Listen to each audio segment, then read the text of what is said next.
ஸ்டார்டிங்லேயே option trading குள்ள வரத நிறைய பேர் விரும்புறாங்க. ஏன் எதுக்கு சார்? ஒரு ஆப்ஷன் ட்ரேடிங் பண்றவங்க ட்ரேடிங்ல எக்ஸ்பீரியன்ஸா இருக்கணும், மஸ்ட் இன்வெஸ்ட்மெண்ட் பண்ணிருக்கணும், அதுல அவங்க கெயின் பண்ணிருக்கணும், அவங்க அதுல கான்பிடன்ஸ் லெவல் பில்ட் பண்ணிருக்கணும், அதுக்கப்புறம் நீங்க ஸ்டாக்ல ட்ரை பண்ணிருக்கணும், அதுக்கப்புறம் தான் நீங்க ஆப்ஷன் ட்ரேடிங் இண்டெக்ஸ்குள்ளே வரணும்.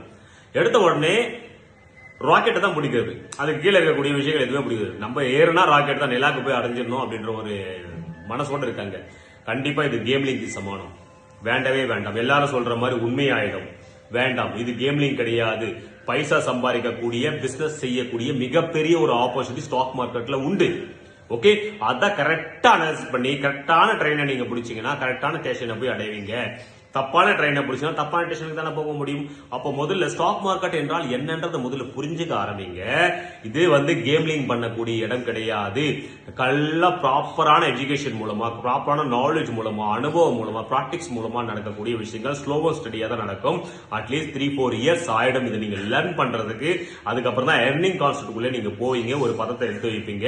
இல்லைன்னா இது பாசிபிளே கிடையாது, வந்த உடனே பண்ணிடலாம் செஞ்சிடலாம் பண்ணீங்கன்னா இது கற்பனை. Okay, like and subscribe. This is Trading with Raj.